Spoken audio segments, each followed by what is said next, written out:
Welcome, everyone, to today's Town of Chatham Zoning Board of Appeals meeting. The date is August 11th, 2022. This meeting is being recorded and will be available shortly hereafter for scheduled and on-demand viewing on any smartphone or tablet device. If anyone else is recording the meeting, please let us know. Pursuant to Governor Baker's July 16th, 2022 signing of an act relative to extending certain COVID-19 measures adopted during the state of emergency, including the extension of his March 12, 2020 order suspending certain provisions of the open meeting law until March 31st, 2023. This meeting of the Chatham Zoning Board of Appeals is being conducted via in-person and remote participation and shall afford adequate alternative means of public access via Microsoft Teams by calling the phone number 1-508-945-4410. Then you have to punch in the ID number for the conference, which is 485-717-158, and then hit the pound sign. Or you can join the meeting online via Microsoft Teams through the link in the posted agenda. Despite our best efforts, we may not be able to provide for real-time access, and we will post a record of this meeting on the town's website as soon as possible. In accordance with town policy, the public can speak to any issue/hearing or business item on the agenda during the meeting when recognized by the chairman. To authorize this hybrid form of meeting, I will have a roll call of all the board members, starting with Bob. James Upson, I approve this format. William Grau, I approve this format. Megan Story, I approve. Paul C. Semple, I approve this form. David S. Nixon, I approve this form. Randy Potash, approve the form. David H. Veach, I approve. I would ask that any citizens or non-board members participating in the call via the phone, please give us your name and the last four digits of your phone number for ID purposes. The way this meeting is being held, first, the hearing notice will be read. It'll be read by the lady to my right. This is Sarah B. Clark. She's the PPO for the town. That is the Principal Permitting Officer. The hearing notice, after being read by Sarah, we would then have the representative or the individual who has filed the appeal or application to come forward to the mics over there and have a presentation. When they have finished, I would then ask for anybody, either here or on Microsoft Teams, who wishes to speak in favor to do so. When that's been concluded, I would read any and all letters received by the board. I would then ask for anybody who wishes to speak against the appeal or has a specific question to do so. That might be followed by the applicant possibly with some rebuttal testimony. We would then have all the board members who wish to ask questions to do so. When we were finished, we would close the hearing and go into deliberation. Deliberation is strictly amongst the board members unless a member of the board introduces into the discussion someone who had a participatory comment earlier. We would then take a vote. In the Commonwealth of Massachusetts, to be successful, you have to have a supermajority. And in our situation where there are 5 voters, that means you have to get 4 yes votes. 3 is a majority, but it's not successful here. Other towns have 3 members, and you got to get 100%. Voting today, you should know, would be Buck, Bill, Paul, myself, and Dave Veach. If Buck has to leave early, which is a possibility, then Randy would take his place. All votes are roll call. And anybody have any questions? Okay, we're picking up from where we left off last time with Mr. Ford. So this has to do with 368 Sea Pine Road. And Sarah, would you please read the notice? Application number 22-061, Beth Cressley Goldstein, care of Michael D. Ford, Esquire, P.O. Box 485, West Harwich, Mass. 02671. Owner of property located at 368 Sea Pine Road, also shown on the Town of Chatham's Assessor's Map, 13K, Block 35A, Lot H133. The applicant seeks to enlarge, extend, or change a non-conforming dwelling on a non-conforming lot via the construction of a deck and elevated boardwalk. Also proposed is the modification of the existing driveway as allowed by special permit under Section 4A3D of the bylaw. The existing dwelling is nonconforming and that it is located partially within the Coastal Conservancy District, floodplain elevation 13. The deck and elevated boardwalk will be nonconforming, and that they will be located partially and entirely within the Coastal Conservancy District where a 50-foot setback is required. The building coverage will remain 2,470 square feet. The lot is nonconforming in that it contains 32,384 square feet, where 40,000 square feet is required in the R40 zoning district. A special permit is required under Mass General Law, Chapter 48, Section 6, and Section 5B of the Protective Bylaw. This was continued from July 28, 2022.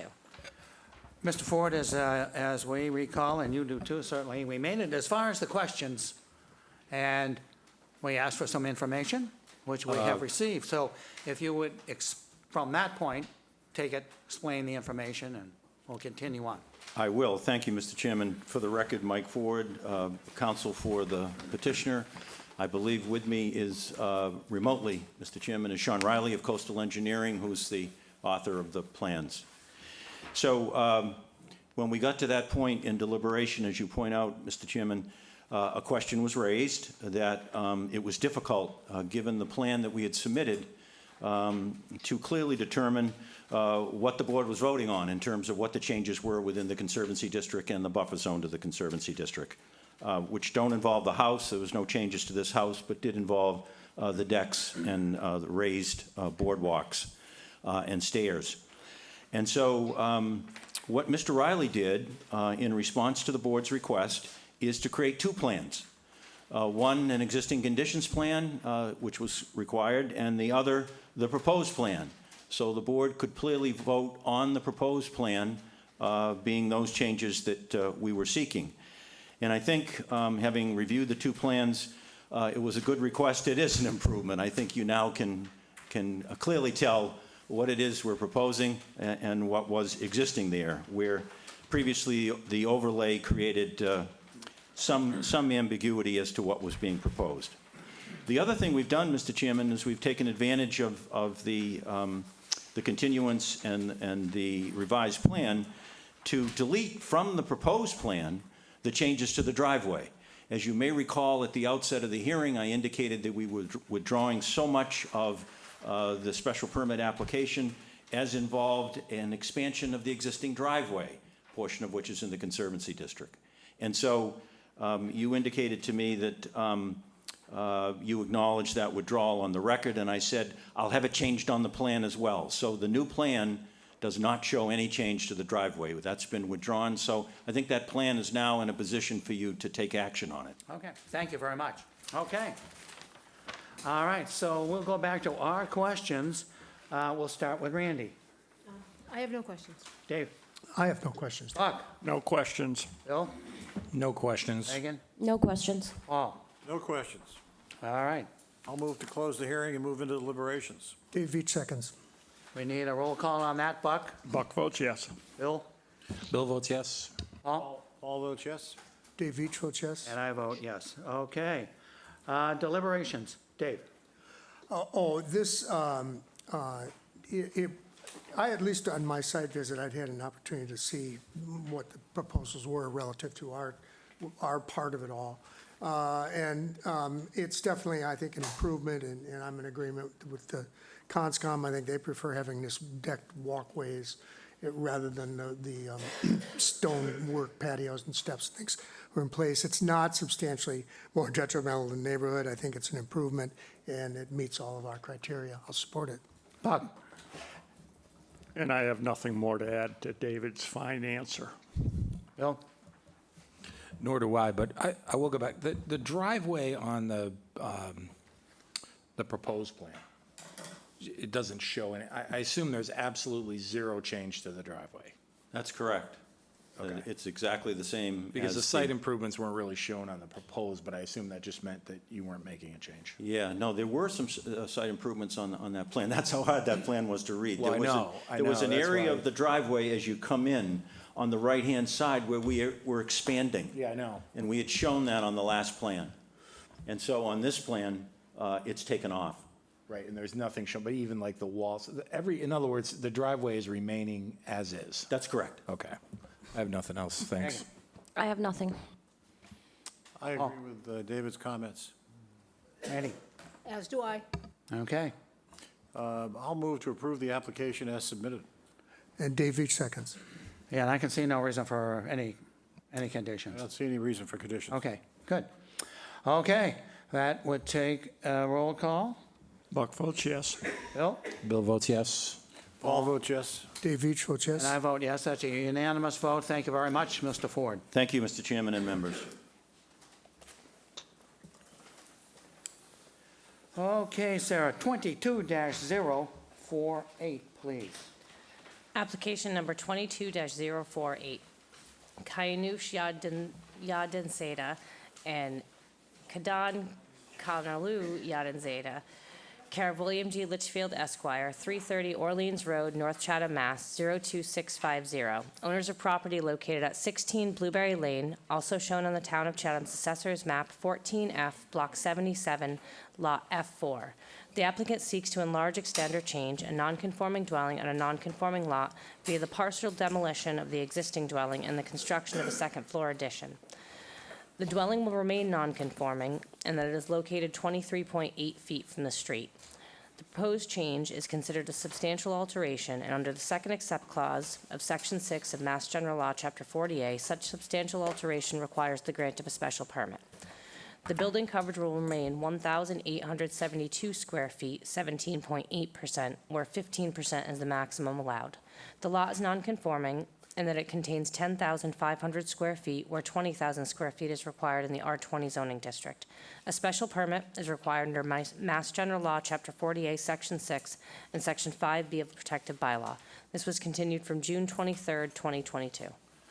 Mr. Litchfield. Good afternoon, Mr. Chairman, members of the board. Bill Litchfield here on behalf of Mr. and Mrs. Yazan Sada. Yaz is here in the blue shirt, and next to him is his architect, Lucio Trabucco. When we were here in June, you will recall, obviously, that you and some neighbors had some concerns about the proposal, which at that point had some architectural details that some neighbors didn't like, and it also had a full second story.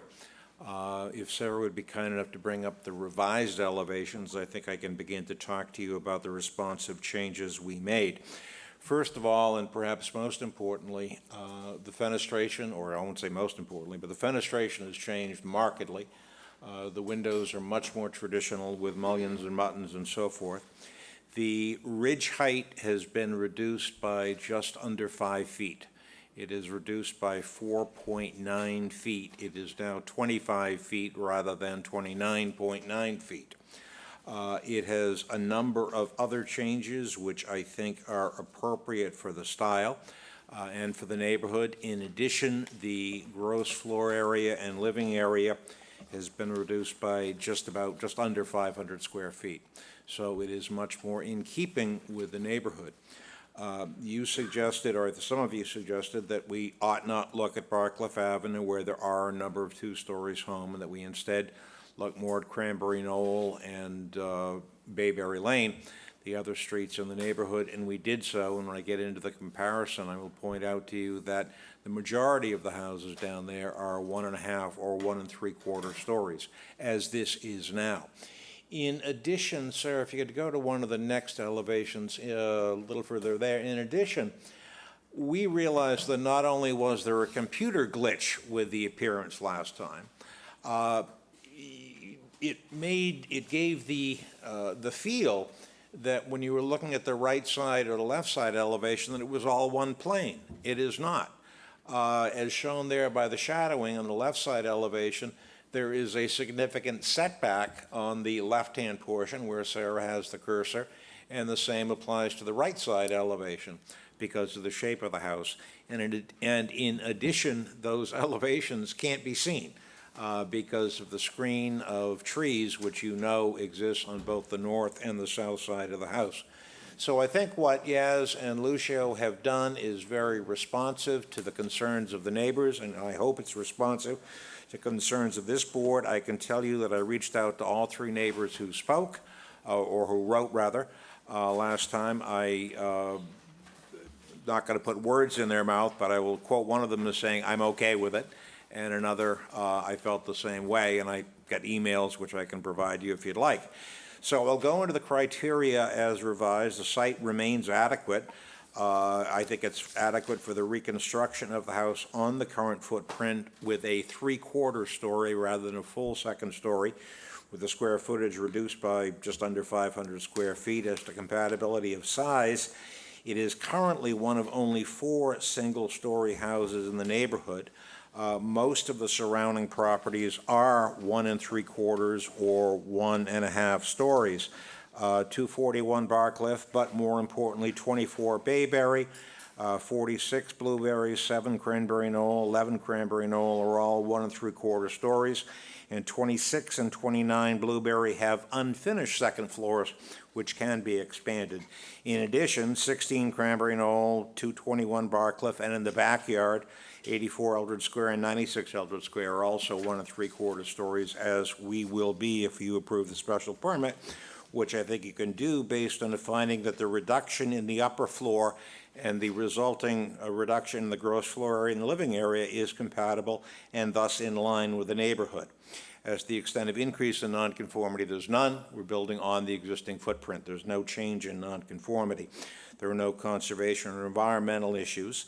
The house has the scale, sighting, mass, views, and vistas. What is there now you've seen probably twice.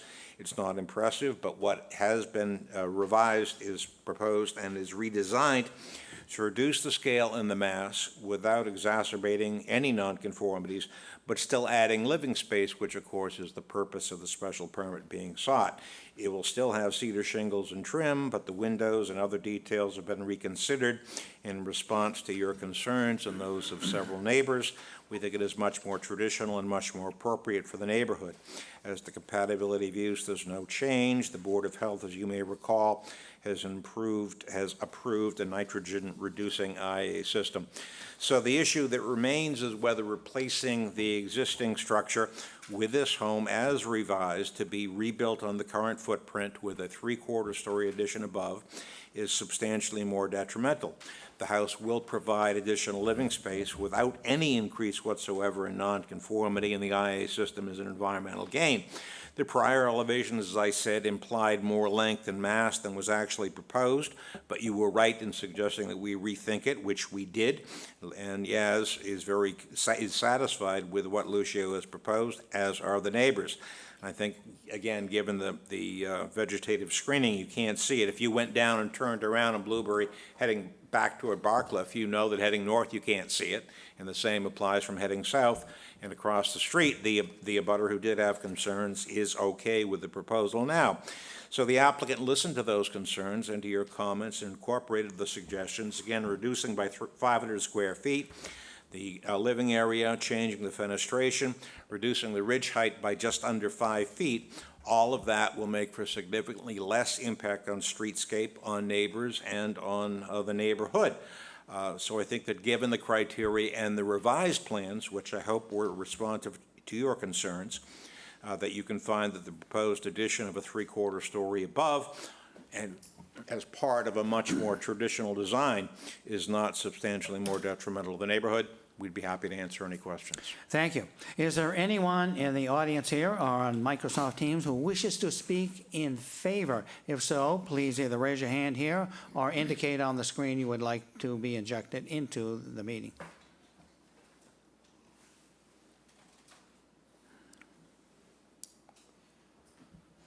I see no one that wishes to speak in favor.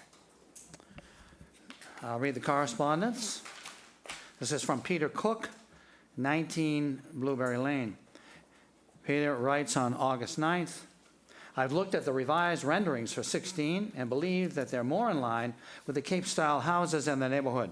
Since there are no dimensions in these drawings, I wanted to confirm the following. 1, the new peak roof line height of the main house. What's the new lower height, and does it conform to the 3/4 Cape design that is found on the largest houses on Blueberry Lane, Bayberry, and Cranberry Knoll? Secondly, the 1/8 feet to 1/8 of an inch No, that's not true, 1/8 of a foot to the 1-foot scale for the first floor plan seems to indicate the existing garage extends 24 feet from the main house by the existing dining room, which would put it in the space above much closer to the road. I'm assuming this is an oversight, but would like to verify this and the actual dimensions and roof height of the proposed quote-unquote great room. That is the extent of the correspondence. And before you answer those questions, I will ask if there's anybody in the audience who has a specific question or wishes to speak against, to indicate now they'd like to be in the meeting.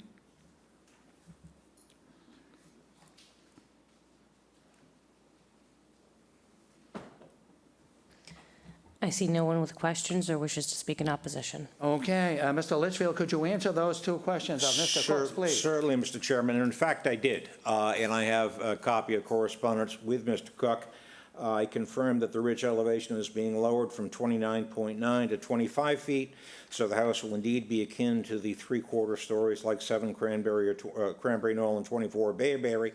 I don't have an actual elevation for it, but I suspect that the feeble corn ridge, which I think is 46, may actually be higher. The footprint of the existing garage is unchanged. It is and will remain 23.8 feet from the street line and further back from the pavement itself. The 3/4 story above is set back an additional 3 feet 1 inch, so it will be slightly less than 27 feet from Blueberry. I'm neither an architect or an engineer, which the Board of Appeals knows. But scaling it off, I measure it to be a shade under 5 inches, which comes to 20 feet rather than 24 feet. But in any event, it's not changing. To that, Mr. Cook responded, while the new design is still larger than surrounding houses, it's much better than the original plan. It's okay with me. Great, okay, I'll be happy to file this, Sarah. I think I may have copied you, or I'll get it to you. thank you. Okay, questions from the board? Buck? Yes, my concern is the livable space, which would be the first floor and the second floor, wouldn't include the basement and wouldn't include the garage? Is that It the would not definition? That is correct, nor would it include the, what do we want to call it? It's not an atrium, but the open space. The open space. The second floor has an open area down to the first floor. Okay. So what is that, what's the livable space for the proposed? It's on the The third- new design. Yeah, it's on the third floor, 2,593 square feet. 2,000? 593 square feet. It seems strange. I haven't had a chance, obviously, I didn't know it.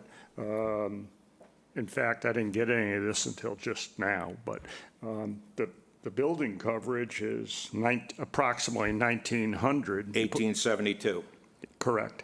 And you're saying 29-something. That doesn't, shouldn't it be up closer to double? Or shouldn't it be up around 33 or There something? are several different considerations. Living area does not include the garage, obviously. Correct. The living area is currently 1,426 square feet, and it's proposed to be 2,593 square feet, as shown there. There's a large, thank you, sir, there's a large area of the second floor which is open to the floor below. On the other hand, the area, a portion of the area above the garage is living area. I'll wait till deliberations. Thank you. Bill? Were there any other abutters respond to the plans? No, the only 3 people who commented were the purporters, who said that they understood Sarah has the original letter, I'll paraphrase it. They said that they understood the need for additional living space, but they did not like the design as it was originally proposed. The only other 2 letters that I recall were from Mr. Davino, with whom I met this morning, and Mr. Cook, with whom I've been in touch. There are no other abutters responded, initially or subsequently. Yeah. I don't have anything else. Megan? I have no questions. Paul? I have no questions. Randy? No questions. Dave? I have no question, Dave. I'll move to close the hearing and move into deliberations. Dave Veach seconds. Need the roll call vote on that, Buck? Buck votes yes. Bill? Bill votes yes. Paul votes yes. Dave Veach votes yes. And I vote yes. Okay, deliberations. Bill? Yeah, I do wish we had the opportunity to look at this earlier. I thought the same thing that Buck did, where we didn't get the plans until we walked in here. Apart from that, I think it is an improvement, and given that the coverage still isn't changing, and they seem to have responded to the primary person who had a concern in the neighborhood, I don't really have a problem with the plans as proposed. Megan? It seems to me that there's been a significant improvement made in keeping it in line with what's in the neighborhood. I very much appreciate the reduced ridge height. I'm never a huge fan when it's like right up against what you should be. So if I were voting, I would vote in favor. Paul? I agree. I think the changes that have been made really did address the concerns that we and the neighbors had, and it's a much more viable design for the location. The fenestration, as we would put it, is very good. So I certainly plan to vote in favor of it. Randy? I agree with my colleagues, and I need to look up the word fenestration. It's in the lawyer's handbook. It's the windows, the windows. I fully support this, I agree with all previous comments. They did a great job of coming back with something that this fits the neighborhood in a way that the previous proposal really didn't. They did a great job. I think it's going to be quite an improvement, and I'll support it. Buck? I certainly agree. It's a much nicer design than the original one. The original one was quite large, and so some reduction that's been made, and the aesthetics, it is an improvement. However, the open space that we just learned of, it doesn't count as livable space, but it still increases, it bulks up the house in cubic feet in size. And when I go down that street and look at the other homes, it's definitely a lot bigger than the other homes.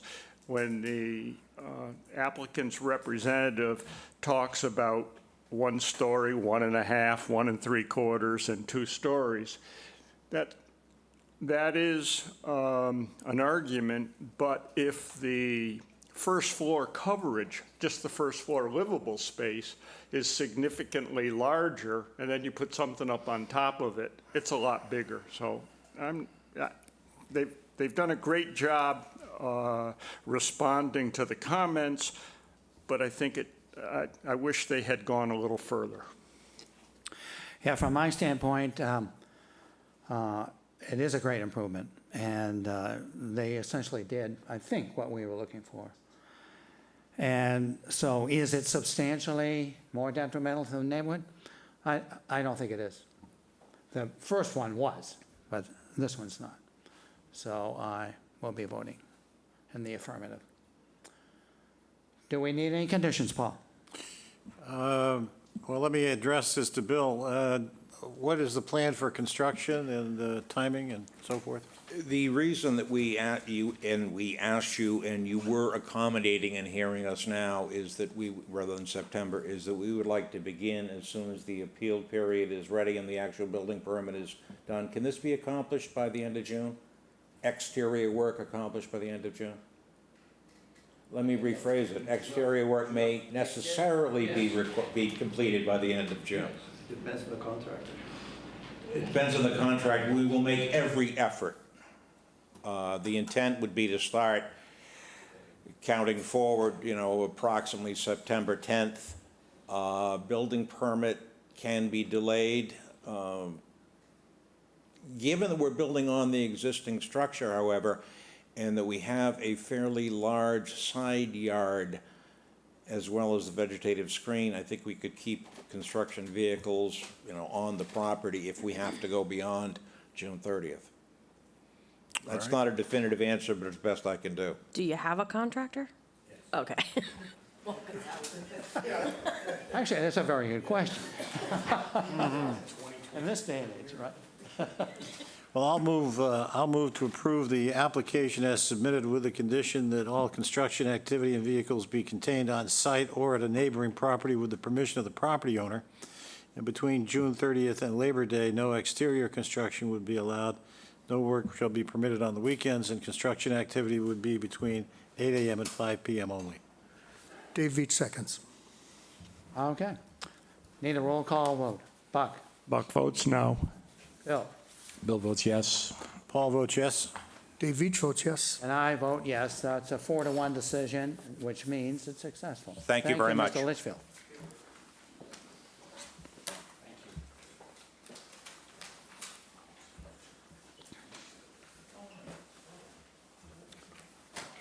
Thank you. Sarah, 22-038, please. Application number 22-038, 1238 Main LLC, care of William F. Riley Esquire, P.O. Box 707, Chatham, Mass. 02633.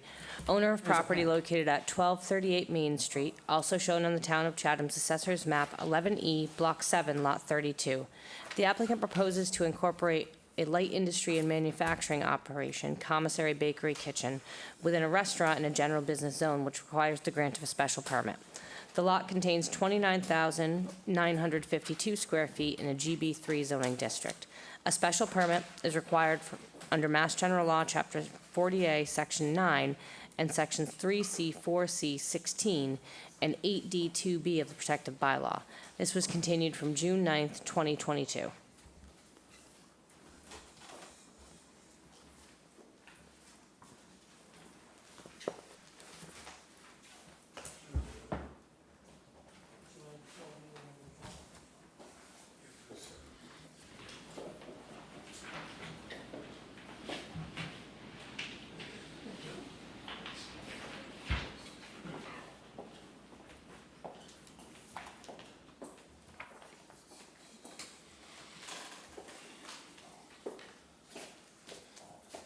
On behalf of my clients, I'd like to request withdrawal of that application without prejudice.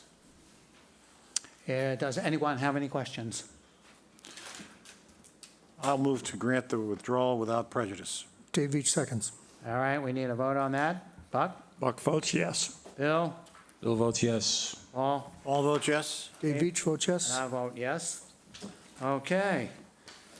Sarah, 22-039, please. Application number 22-039, 1238 Main LLC, care of William F. Riley Esquire, P.O. Box 707, Chatham, Mass. 02633.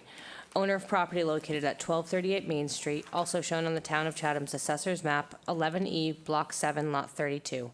The applicant proposes to establish and operate a formula business, commercial indoor recreation facility, which utilizes a standard array of services and logo used by 10 or more other businesses worldwide.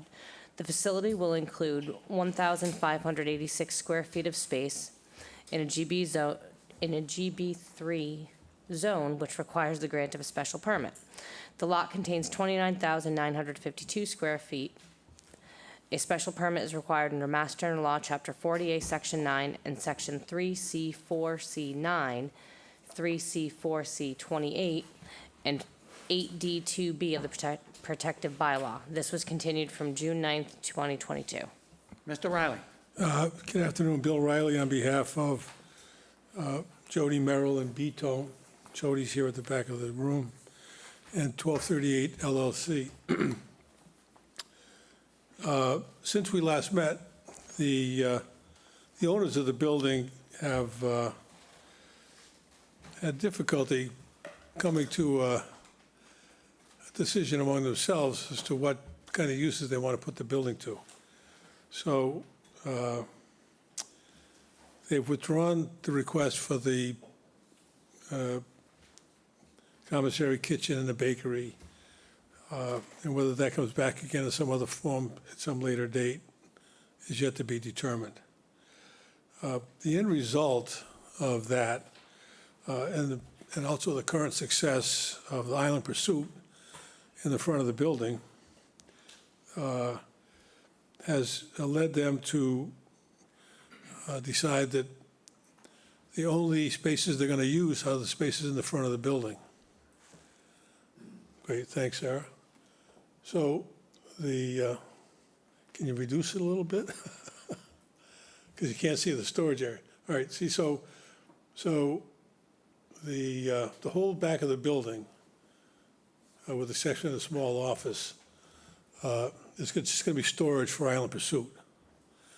And so what that does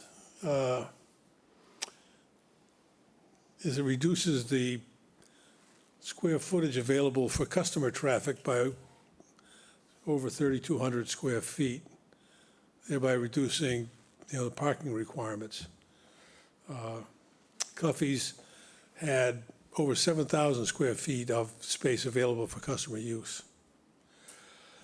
So the focus of this afternoon's meeting really has to do with the formula business known as B-Tone, the exercise facility that would be on the far left-hand side, utilizing 1,560 square feet of the building. The recreational facility will be set up in accordance with the rest of the B-Tone facilities. They have a piece of equipment, there'll be a total of 10 in the space. Each piece of equipment is utilized by a single person. They operate on a class schedule so that classes start on the hour and end at 45 past the hour. And the experience, that experience has shown the applicant that 15 minutes is plenty of time for the leaving class to depart and the arriving class to get parked and come into the building. In order to reduce parking congestion in the summertime, the latest class a B-Tone would be 2 o'clock in the afternoon. And so there's no change in the building, and we've greatly reduced the parking requirements. Now, because of the late decision made by the owners of the property to give up on basically the bakery kitchen, we have not yet had an opportunity to go back to site plan approval. And I know that was a substantial concern at our last meeting. And I think there was a reasonable concern at that time, because there was a question of, loading, unloading for the bakery, and there were concerns about traffic flow. And I think that the reduction in space, reduction in parking requirements should lead you, hopefully this time, to vote solely on the question of whether the formula business is substantially more detrimental to the neighborhood than the existing uses. We still have to go for site plan approval, but getting through the zoning board would allow Ms. Merrill to purchase her equipment, get it set up, so as soon as the site plan approval has been completed, she'll be able to start her business. So with that in mind, just want to run through the zoning bylaw analysis as it applies here. So adequacy of the size of the site, including but not limited to a maximum lot or building coverage and setbacks. Well, there's no change in the structure at all. So because there's no change in the size of the building, we do believe the site's adequate. And we think the reduction of the 3,250 square feet in customer user space was also going to reduce the parking requirements of the building overall. So we do believe that the site's adequate as set forth. The compatibility of the size of the proposed structure with neighboring properties. Well, this building's been there for, I don't know, way over 50 years, and there's no change anticipated. So we believe it's To the extent it's compatible, it's going to remain compatible.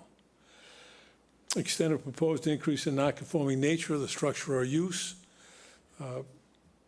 Under our schedule of uses, a recreational facility, whether it's a formula business or not, requires a special permit in the GB3 zone. Suitability of the site, including but not limited to impact on neighboring properties, the natural environment, including slopes, vegetation, wetlands, groundwater, water bodies, and stormwater runoff. Again, we don't believe that's applicable because we're not doing any construction, any exterior construction. Again, impact of scale, siting, and mass on neighborhood visual character, including views, vistas, and streetscapes. There is no change in the structure. There will be a change in the signage on the building. If you've been by, Jody's got her signs up in the windows, and the signs have been approved by the HBDC, which has authority on signage. And all the signs would, of course, comply with the dimensional requirements of our sign bylaw. The compatibility of proposed use with neighboring uses. So this is a consumer business in an area dominated by consumer businesses, so we think it is compatible. Method of sewage disposal, source of water and drainage. No change in the required sewer capacity. The property is tied to municipal sewer and the water system, and there's no proposed change in the existing drainage. Impact on traffic flow and safety. I want to repeat again, the reduction of 3,250 square feet of customer area will reduce traffic. And as I indicated, B-Tone operates on a class system where classes start on the hour and are only 45 minutes long, so that there's adequate time for one class to arrive and the other to leave. The traffic pattern, right, the planning board asked us to consult with the traffic person. And the opinion of the traffic person was, you've got an established traffic pattern. It's been that way for over 50 years. Offhand, they couldn't see any reason why you would change it. So vehicles entering on the east end would use the angled parking in front of the building, and they would exit through the curb cut between the two buildings. The customers entering from the center curb cut would park facing either east or west, depending on time of day, and would depart the same way. To the extent that there'll be deliveries for Island Pursuit, they would be at the loading dock in the rear, and would be by UPS trucks or other similar sized vehicles. Apparently they don't get big trailer trucks full of fancy shirts and dresses. So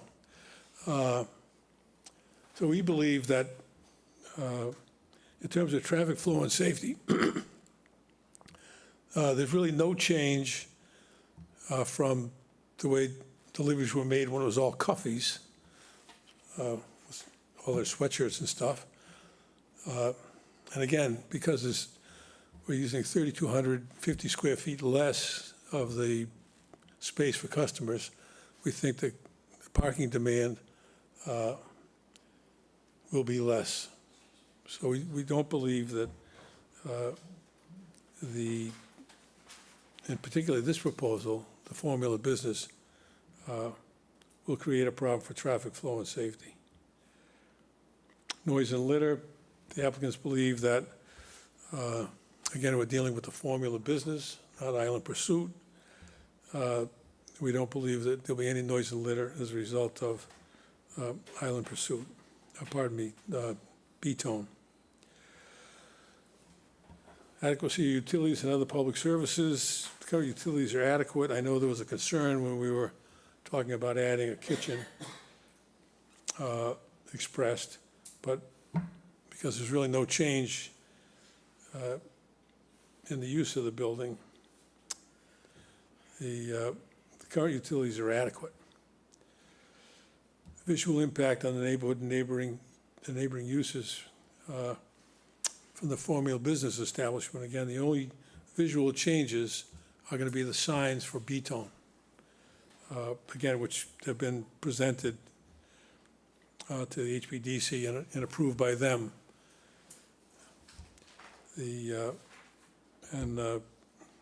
Criteria 12 is not appropriate because it's not applicable because it's a floodplain question. So that would be our presentation.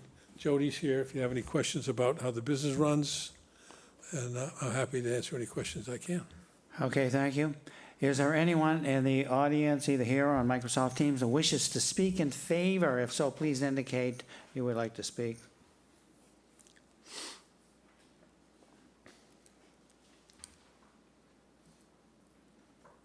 I see no one that wishes to speak in favor. I'll read the correspondence. The first is from Judith Giorgio, the health agent for the town of Chatham. She writes on 8/9, the property is connected to the town of Chatham sewer system. The addition of the fitness center plus a proposed restaurant bakery in an adjacent unit will add sewer flow to the property, which is allotted a total flow of 436 gallons per day.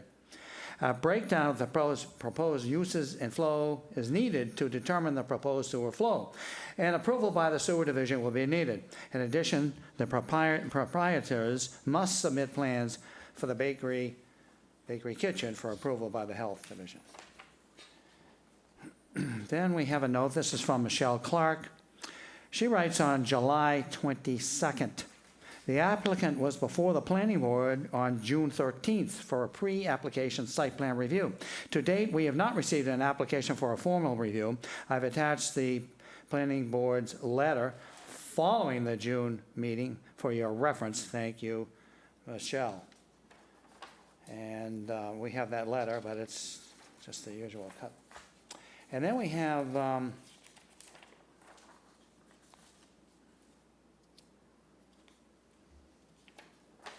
a certificate of appropriateness. This is from the Historic Business District Commission. It is dated June 15th. And on June 15th, the commission voted 5 in favor, 0 in opposition, 0 abstaining, to approve with the standard condition. Any changes or alterations have to be approved by them. Then they also did the same thing on the same date. We have 3 times they had to do it. 3 signs? Yeah, okay. So that's that. Is there anyone in the audience who would like to speak against or has a specific question? If so, please indicate now so we could have you speak.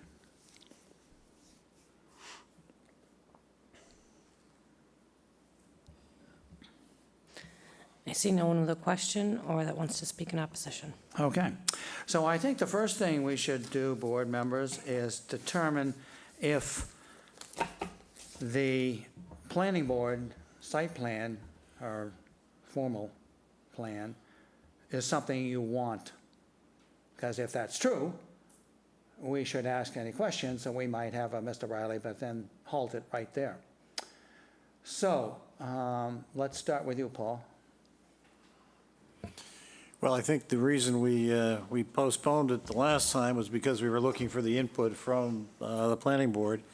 And as I read the planning board letter, they basically said all of the things that we talked about, plus others, they had concerns about. And because you were dealing at a preliminary basis, not a full approval arrangement, they expected responses to all of those questions for their next hearing, which has not yet been held.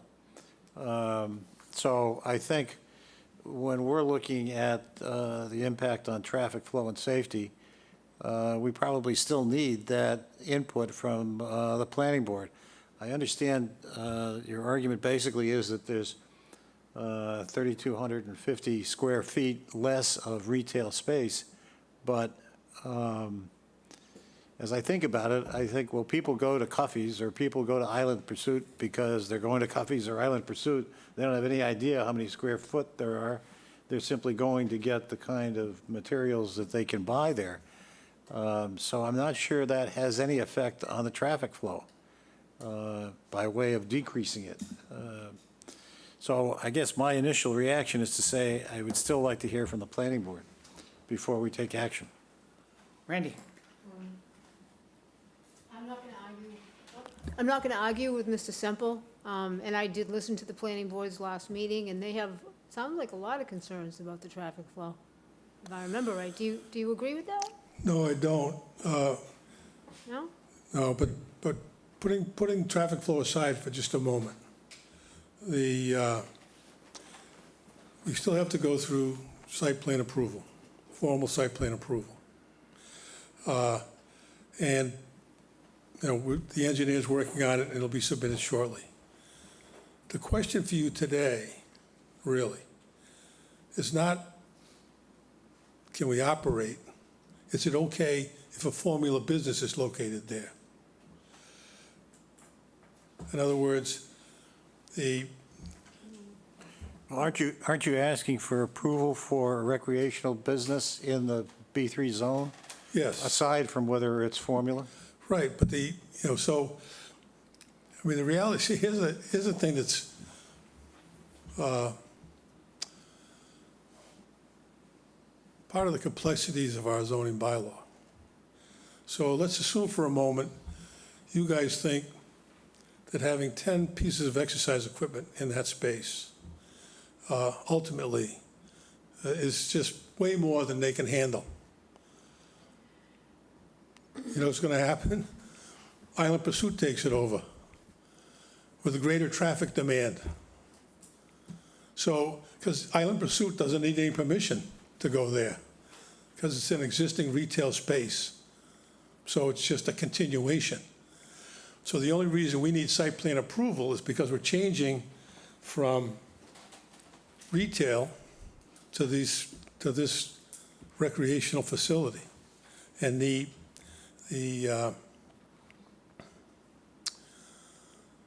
so I think that if you can say, all right, this is okay in terms of a use in the building, a use in this area, then we go to site plan approval for traffic flow and safety. In other words, I don't think this board would feel comfortable dictating how we change our parking spaces or if we're going to modify the traffic flow. That's really a planning board issue. And so the only question we're asking today is, can Jody start planning for her business on the assumption that at some point in the future, we're going to get planning board approval? Can I just follow up? So just to follow up, you agreed that number 8 is one of our criteria, so you're asking us to ignore number 8 today. I know that was kind of a fresh question, but at the same time, you really are asking us to do that, so I just wanted to finish up my reasoning and say I would agree with Mrs. Semple because of that. Dave? I'm looking at it a little differently. I mean, it seems to me that in large part, the parking requirements of I haven't read through them in detail in the bylaw recently, but many of the required number of spaces are based on square footage of customer area. So I'm inclined, and given the whole, where we sit with this right now, with respect to,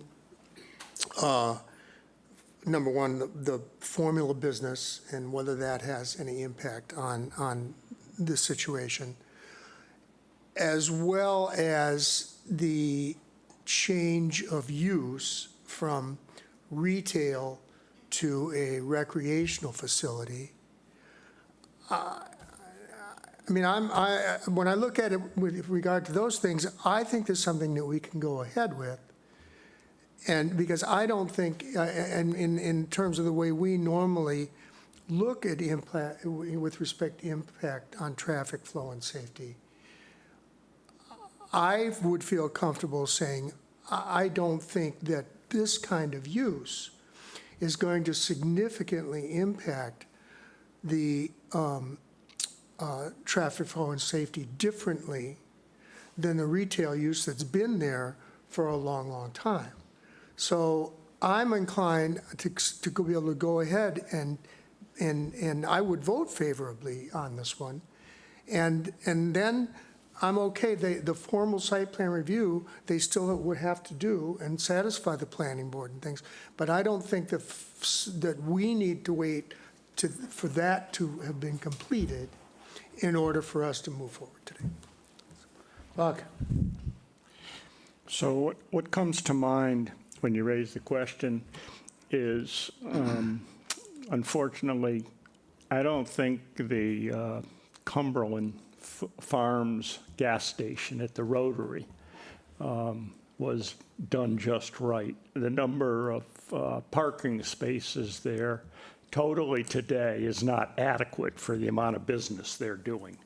And so I'm very concerned about parking spaces. And I'm getting to answering your question, but I guess we're supposed to explain how we got there. As I understand it, with 10 machines and Team A being in there and Team B coming, that's going to be 20 cars that are going to be parking there. Oh, it's 10 at a time. Well, there's a 15-minute overlap where the people coming in for the next hour are parked and the other people getting off the machines are still there. I see 20, well, we can talk about it all night, but Well, I want to see the planning board. Okay. Yeah, I just reported what the applicant's experience has been. Bill? And I would definitely want to see the planning board report. I mean, when I read through some of this information, I mean, all my notes that I just made have to do with the parking issue and the traffic flow issue. You know, and apart from that, I mean, like, I think Buck brought up this overlap. I don't know if that's the case or not, and I don't think that should even be part of the planning board's analysis, frankly. But, you know, there's also a point in here that he says, in addition, the classes will end at 2 o'clock during the summer months. Well, Pates is a year-round business, right? Is Island Pursuit a year-round business? Yeah. Okay, so I don't think that's even part of what we should even be considering as part of this whole analysis. So, yeah, I would rather see what the planning board has to say about the parking. Megan? I have one question before I give you my thoughts. When you look at the front of the building, which is now all we're looking at, and the Formula Business is on the left and Island Pursuit is on the right, does that still leave a gap in the middle of open space? I couldn't really tell. No, you have, can you put the plan back up, Sarah? To build it full. And so, and then my other question related is, you mentioned that Island Pursuit's going to use the back as storage. Have they leased that? Is that formal? I haven't read the lease. I'm asking because I know, but I just saying, they've reported that to me. I believe you. I am asking because I suspect that this is not the end of the story, given the way they pulled the commissary kitchen out so that we could pass the Formula Business, and then we'll deal with it later. And I don't appreciate that particular issue. However, that being said, I would tend to agree with David. If I didn't have that concern, I would see the Formula Business as not significantly more impactful, even with the 20 cars, because I think that, long story short, in suburbia, you probably get those people in and out in 15 minutes. In Chatham, you're not going to get them in and out in 15 minutes. But that being said, I would agree with David if I didn't have that minor concern that I think there's something a little sketchy. If I could just, I mean, I appreciate the concern, but the great thing about it is that it's entirely your decision as to whether a kitchen ever goes in there, because that's a change of use that has to come here. And that's why I ask you to consider only the Formula Business, because if you approve it, if they come back with a kitchen in a bake shop or something, you say you don't have sufficient parking. I have to tell you, in terms of parking in Chatham, there's never sufficient parking, because the parking bylaw, the parking space requirements were established long after the businesses were here. And so that's why when you go down, up and down Main Street, and you look at the planning board approvals down there, very few of them meet the required parking. In most instances, on the formal site plan approval, they waive the parking requirements because there's no place to park. So, you know, again, Well, like I said, when dealing with solely, I mean, I don't think it's going to matter, because from what I can Yeah. hear, they're going to want planning board approval, but when dealing with solely the formula business, I would agree with David, and I would be able to pass it today. So, Mr. Riley, I think you've seen the number that want you to go to the planning board first. Would you like to ask for a continuance? sure, whatever's convenient. Sarah? Bill, when do you reasonably expect to have the site I plan? I have no idea, Okay. because we're dependent on an engineer to do the plan, and we, you know, he's a busy guy, and you just don't know when. That's why it's so unfair, but So are we thinking Well, as of right now, I'm scheduling for October 13th. that might be too soon? About October 27th? October 27th? Say yes or no? sure. I mean, do Okay. you foresee having it any sooner than that? Because I do feel Well, you know, bad. so, look, basically, she's out of business for the year. So that's the decision. So whatever date you pick, that's what it is. Okay, if you would formally ask for October 27th, please.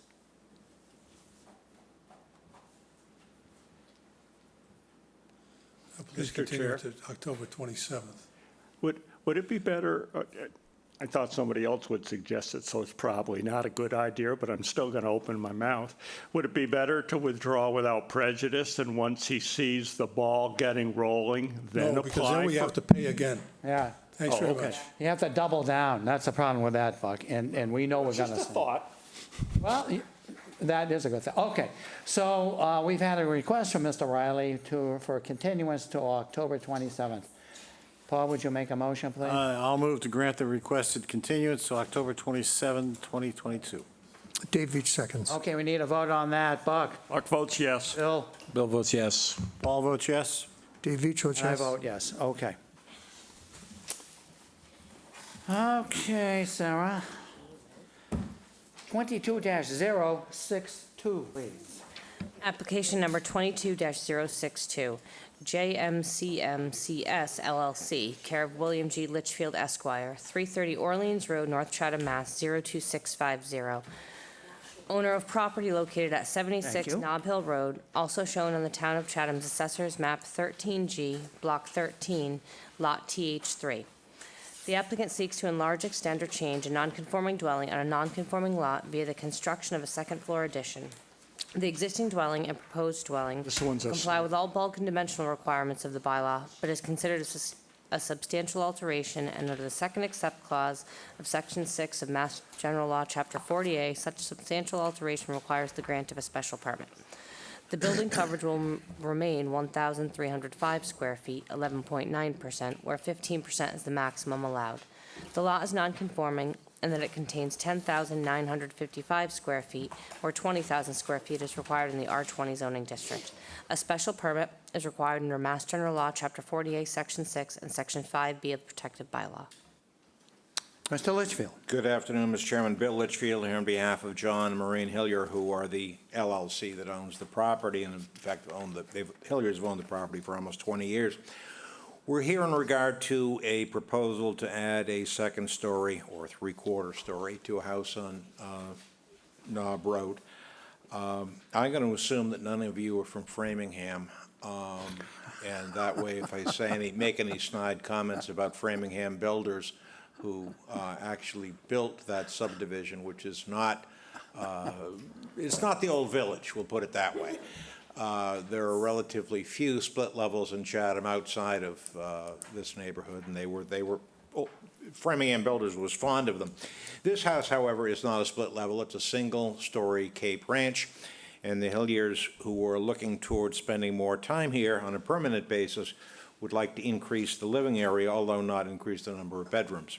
So as shown there, that is the existing house, a simple Cape Ranch, for lack of a better word, on a non-conforming lot. And that's the existing floor plan on the first floor showing, and that is what is proposed. A shed dormer to be added to the front. You can see the ridge line in the side elevations and what's going on. We are staying on the existing footprint. So I'll go into the criteria. I think the site is presently adequate for the one-story conforming house built in 1965. The sole nonconformity is lot size. It's a relatively small house with a footprint of 1,000 square feet, 1,065. I think the site is adequate for the addition of the three-quarter story without expansion of the footprint. There's no change whatsoever in coverage or setbacks as to compatibility of size. On the third page of the handout, you'll note that all the lots in the subdivision are non-conforming. This house is modest as to gross floor area and living area, and if you approve the special permit, it will remain compatible. 5 neighboring houses have a second story, and 2 others have garages under, so they're in essence 2 stories already. The gross floor area and living area, if you approve the special permit, will increase, obviously, but not incompatibly with the other neighboring properties. It's still a reasonable house as to scale and size. The extent of increase in nonconformity is simple. There is none whatsoever. As to suitability of site, the site has been suitable for the 60 years since the house was built and the almost 20 years that the Hilliers have owned it. If you approve the special permit, there's no change, except that, of course, as retirement approaches, the petitioners hope to make it their permanent home, but that has no consequences for the natural environment. Scale, sighting views, mass views and vistas. What's there now is, as I said, a mid-century Cape Ranch. I think what has been proposed here is a well-designed three-quarter story addition with a simple shed roof facing the street. As you know from having been out there, the house to the left or north is significantly higher. So even with the second story, we're not exactly going to loom. It remains reasonable and appropriate for the site. It's consistent with surroundings and no impact on neighboring views and vistas. The other criteria are not an issue. It is a 2-bedroom home. It will remain that, as the health agent will indicate. The issue is whether the addition of this second story on the footprint, but still providing additional living area, is substantially more detrimental to the neighborhood. The house will remain compatible with the neighborhood. The living area obviously increases, but it's still a modest home. This is, as you know, a Bjorkland or Bransford case under the so-called second except clause of the statute. A special permit is required for any but minor changes to even a conforming house like this if the lot is non-conforming. The court in Bjorkland said that the purpose was to give municipalities a tool to prevent mansionization, but with a footprint of 1,000 square feet and 1,800 square feet of living area, this isn't even a egg McMuffinization. This is still a very small home. In light of the criteria and the plans, you can find the proposed home is not substantially more detrimental to the neighborhood. However, one further aspect. I think it was the day that Sarah sent the legal ad in. The Hilliers decided that they would like to add a small farmer's porch to the front. That was not advertised, so I wanted to let you know. And do you have that, Sarah? Can you bring that up? I think I sent it to you. And I think the board may have those plans. I believe they do. I simply wanted to let you know that the reason we will be back, I wanted to let you know that we will be back to you for that addition. That'll increase coverage by 119 square feet, so it will require re-advertising. I didn't want you to feel deceived if you approve the special permit and I wanted you to have the knowledge we'd be coming back. It will remain conforming as to coverage. There's no change there, but I didn't want you to think we were taking 2 bites of the apple or trying to sort of nickel-dime you as to an increase. So that's all I wanted to add. Thank you. Thank you. Is there anyone in the audience, either here or Microsoft Teams, that wishes to speak in favor of this application? If so, please indicate so we can have you speak.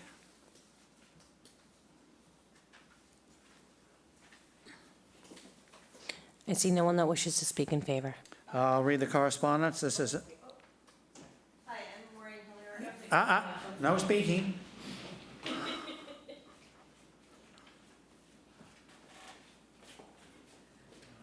Hi, I'm Maureen Hillier. I'm the homeowner. I'm in favor of this.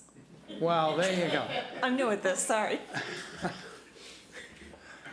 Okay, I'll read the correspondence. This is dated 8/9 from Judith Giorgio, our health agent. I've reviewed the plan to add an addition. There will be no increase in septic flow. The existing dwelling has 2 bedrooms. The addition will not encroach on the existing septic system. I have no concerns. Is there anyone in the audience who would like to speak either against this or has a specific question? Please indicate now you'd like to speak.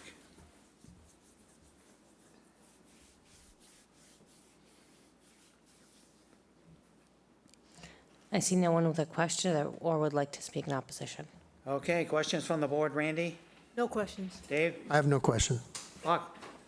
No questions. Bill? No questions. Megan? No questions. Paul? Just one question, just to clarify, because I was going to raise the question of the coverage and the porch, because the plan I was looking at was revised July 27th and has those changes. What you're asking us to do is to approve not the revised July 27 plan, but Correct. the one before that, The correct? original, the coverage as advertised, unchanged at 11.9%, will return to you for modification. If I could, Mr. Chairman, the only reason we didn't ask for a continuance for re-advertising now is that the Hilliers would like to start the project, and they can go forward with the project if you approve it. The porch can be added later. Okay, I have no other questions.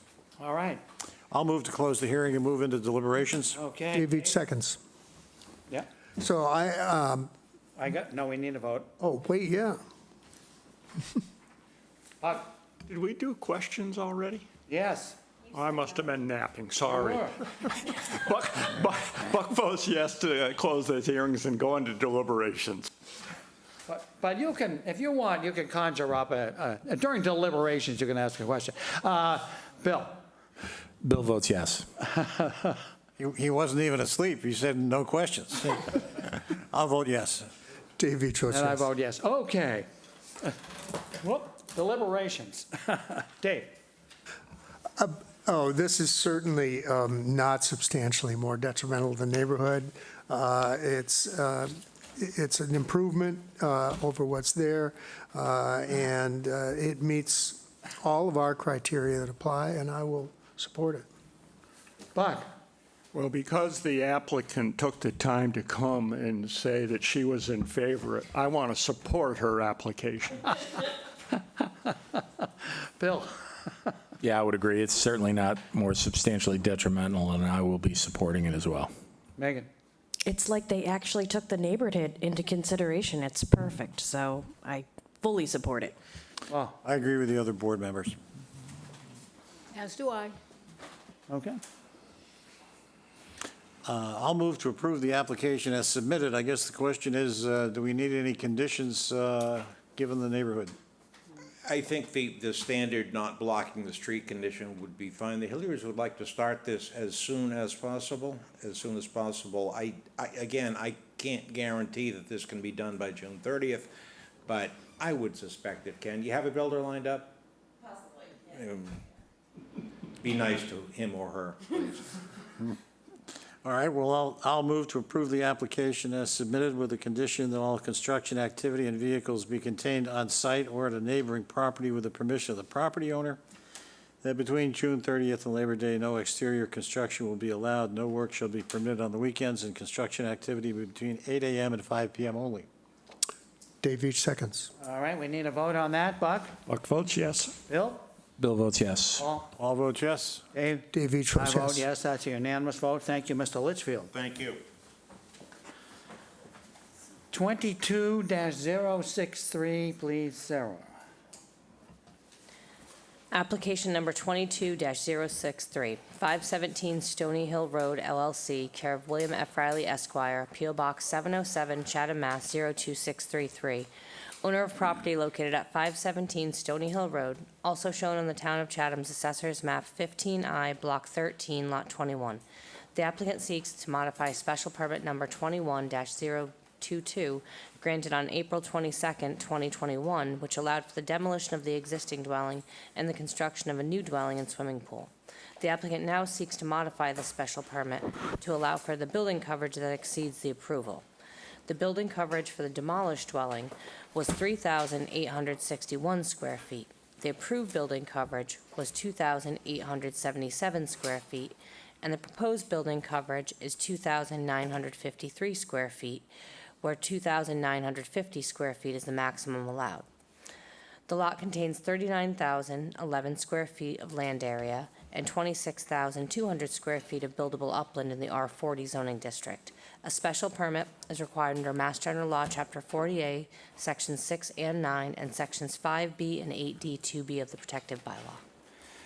Before you start, Mr. Riley, Sarah, why isn't this a request for a variance because we have a new, it's going over the 2950?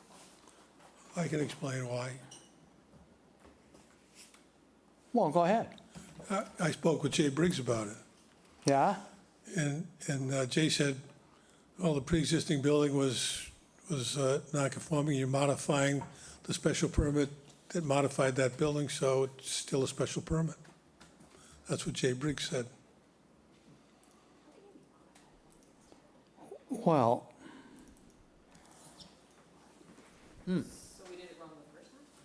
No, he didn't do it wrong. We asked for the wrong building coverage the last time. Actually, we asked for the right building coverage, but they built more than they were supposed to. But that's what Jay Briggs said. Dave, I had this conversation with Jay before we filed, because I had the same question.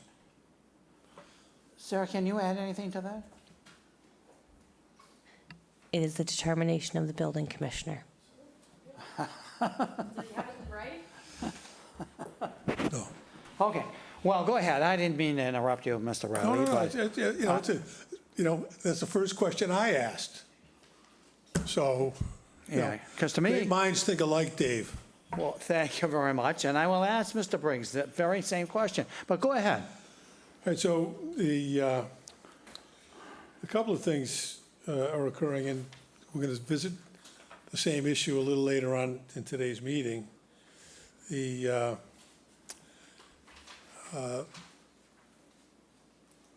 the old regime, we had a de minimis category when minor problems arose after construction. And but a year or so ago, we got an email from Katie, Donovan, Jay, and town council that said no more de minimis. So what happens is now they go out and they do a certified site plan after the construction. And they go, oh, it's bigger than we thought it was going to be. In talking with surveyors and engineers, they're a lot more alerted to it now, so hopefully, you won't be seeing many of these in the future. But that's basically what happened. They built what was designed, and when the engineer went out to measure it, it came out with more square footage than had originally been proposed. I mean, it's a pretty simple, I don't know if it's a mistake, or maybe, typically what happens is they measure to the foundation when they come here for the application, traditionally.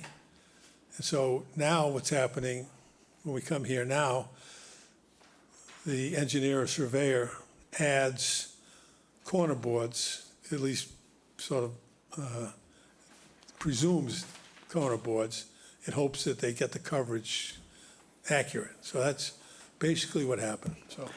Okay, is there anyone here on Microsoft that would like to support this application?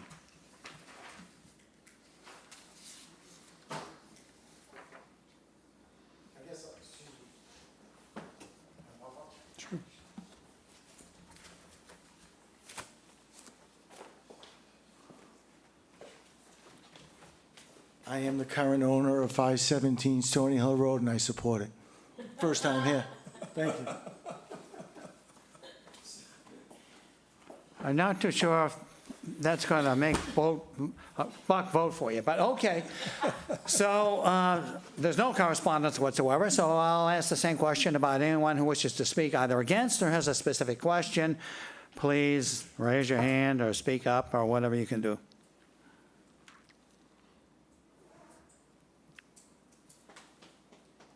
I see no one that wishes to speak.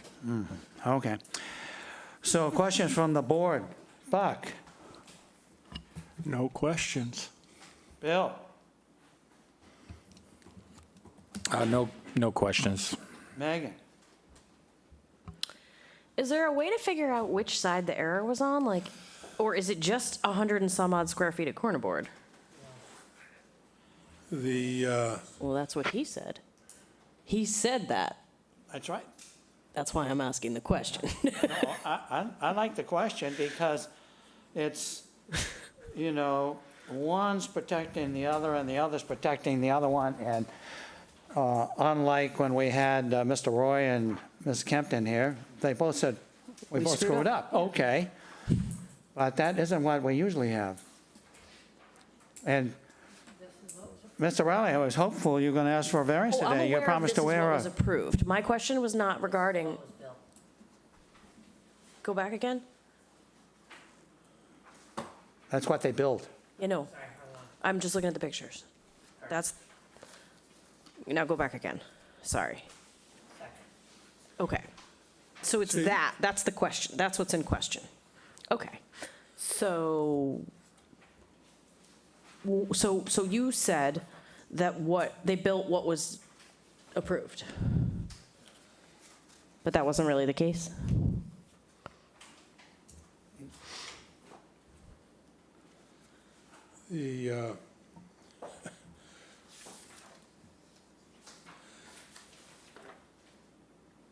I believe that this was, I think there were perhaps minor changes made by the builder during the construction process. Well, the builder didn't make that plan, so my guess is it was made by the owner or the I beg your pardon? designer. What? The builder probably didn't make this plan, so it was probably done by the owner or the designer, correct? Somewhere in the process? Well, the builder could have, Well, no, I no. suppose, yeah. he could have messed up too. The builder is Air Safe Contracting, who's the applicant today. They did the design, it's theirs, Oh, it's their architect, okay. and and whether they made minor changes during the course of construction, Well, I really don't know. All I know is that, plus they changed surveyors or engineers in the middle of the project. well, okay, and all of those things could be true, but my question really is, those two things look different, right? Like they're, at least to the layman, they do not look like the same entrance, which would change the square footage. Right. Which, if you're a builder, presumably you're responsible to the owner. You don't make a change like that without asking the owner. So that's what happened. There was a change by the owner in the midst of the process, which changed the square footage. Right. I mean, you can refer to the builder and try and blame it on the builder, but a builder's not going to change something like that accidentally. So Yeah. That's true. So it seems to me that there should have been some understanding that the square footage didn't fit what was approved. That's all. That's my only question. Well, I can tell you what they told me, which was, well, we didn't think it was going to count. That was kind of my point. Yeah. And so, And presumably not helping your argument. Right. yeah, Paul?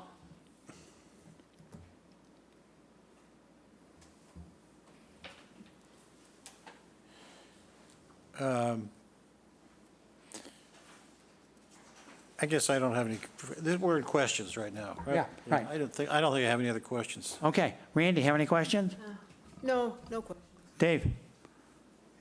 Yeah, I'm still confused. So, I mean, we have drawings here that seem to be focusing on the entry. So is this because of the entry with the stoop being the size that it is and the roof over the head, is that then counts towards coverage? Right, they believed that the extension of that was not going to count towards coverage. The extension of the stoop or Of the the cover roofing? over it. The roof, so the extension of, so what took place in the approved drawings showed less less roof coverage, as well as less of a stoop on the front. And that's what we approved. In the field, they added to it without realizing that was going to count as coverage. Is that a fair explanation of what took Right, place? that's correct. That's what I'm trying to understand. Okay. All right, thank you. Okay. Paul? I'll move to close the hearing and move into deliberations. Dave Veach seconds. Buck votes yes. Bill? Bill votes yes. Paul votes yes. Dave Veach votes yes. And I vote yes. So deliberations, Bill? Well, I would just have a couple of points during deliberation. I would like to hear from Jay. You know, given that this square footage puts it into a variance situation to me versus a special permit, I would like to hear from him as to what he sees the process as. Also, like you pointed out, when we had the issue before with Rick Roy, I mean, you know, we had the engineer here, we had the builder, you know, the owner, not We had the necessarily. architect, we had everybody. We had everybody here. Well, this case, I'm not getting the information that I feel like I need to make a valid judgment, and that's my concern. Megan? If it did not approach, what Briggs said aside, if it didn't approach the variance number, I would have probably approved it initially, and so I would approve it now. My concern is that there's a pretty, even if you're not, you know, counting it towards coverage or whatever, there's a pretty clear, like, square footage that it hits a variant, a special permit versus a variance. And so it seems to me that they should have been aware of that. But again, if it was a special permit, if it wasn't over the 2950 to begin with, I would have just approved it. Paul? Well, I'm a little bit in the same boat as Bill.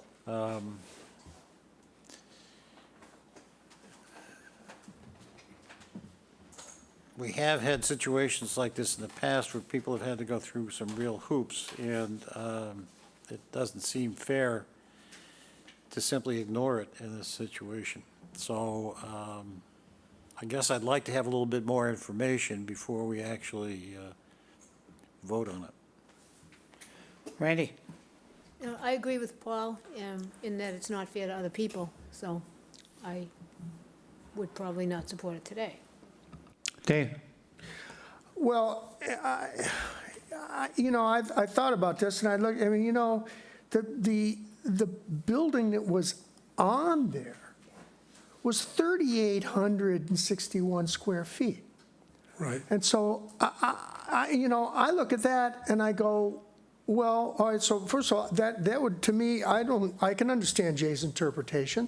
If you're going from 3,800 square feet down to 2,800 or 2,900 square feet, and he looks at that and says, well, okay, that's allowable by special permit, not a variance. I go along with that. Why not? I mean, you know, the more we want to try to encourage somebody to reduce size like that, I think we should be doing that. So I'm not hung up on that part of it. I don't think it is true we don't have everyone here tell us what's going on, but I think I just sussed it out as to how it took place. And what I would say is, from a builder's perspective, I think something like this could happen very easily. very easily. The builder doesn't understand that, you know, the intricacies of what, and it's been a changing interpretation of, and we're going through this with the engineers and things, but it has changed because the interpretation for many years was the footprint, it was where the foundation met the land. And now, and it's understandable, I think it's fair to do the corner boards and their things, but I don't think that every builder out there has an understanding that 1 foot 8 inch of overhang doesn't count, but 2 feet 1 inches does. You know, and these various things. So I don't think, I mean, given all of that, I could easily support this now. I don't think I think that this is a mistake easily made. It is no harm, certainly no greater harm for us to approve this today, and that's what I would vote for. Buck? Well, we call this deliberation, so it isn't always just a one-sided comment. Sometimes it's up to a member of this board to listen to the previous speakers, weigh the pluses and minuses, and try to arrive at something that makes sense.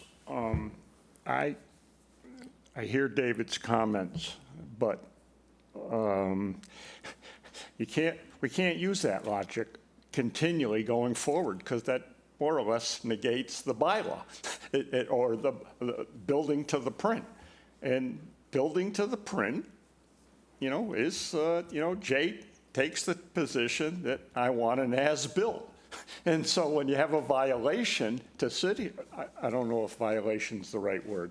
There might be some more politically correct statement. But when you have a difference, an overage, we can sit here and use the logic, well, the builders don't know how to build to print.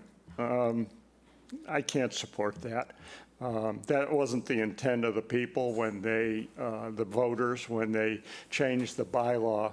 And I guess I've been swayed by some of the other speakers that think this isn't the way to do it. So that's my position. Megan?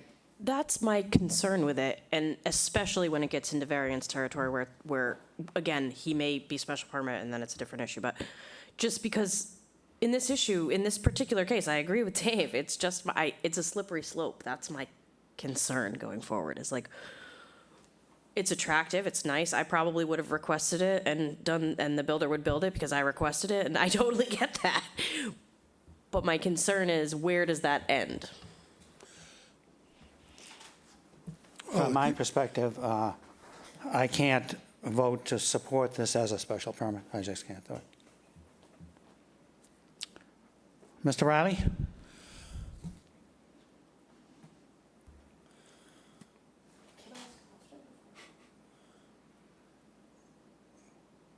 Well, I'll take a vote if you want. on what? We were talking about, some people wanted to continue it so they could talk to Jay. I know. What would you like us to do?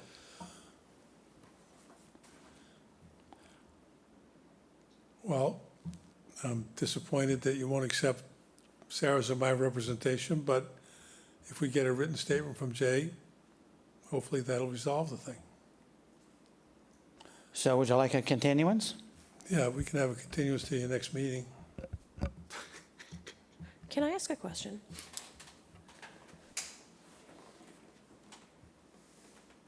Megan? Can you, not being here, I mean, I've been here a while, but not forever.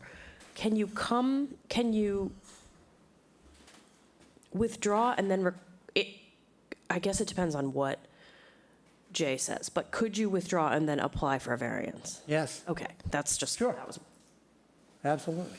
Yeah, but because Jay's ruled it's a special permit, you know, the only standard is it substantially more detrimental to the neighborhood than the existing? well, then you should have brought Jay. And Well, also, he was Mr. supposed- Riley, he I was do supposed to believe come as we my can date, override so- Jay anyway. I beg your pardon? We can vote to override a decision that Jay's made. We want to speak to him. That's what we want to do. So, Sarah, can we handle this like September 1st? We can either do August 25th, I'm just looking at what we have on the agendas coming up. August 25th, we start at 3, and we have 6 on the agenda. September 1st, which hasn't been advertised yet, so 2, 3, 4. We have 5 on that one. 2 of those are variances. So, Well, the subject is correct, then. That's so good. would you like it to be a 3 o'clock start for Oh, September 1st? yes. Okay. September 1st. Okay.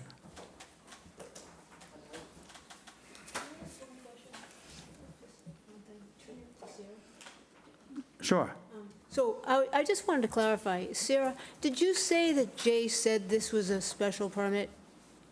Or did you know that firsthand? I said it's the determination of the building commissioner. I'm not going to speak for Jay. It'll be better for him. So you're saying that he's determined that it's a special permit? Or you're not saying that? I'm not saying. Okay, good. Well, I think the question to ask Sarah is, was Jay made aware of the application?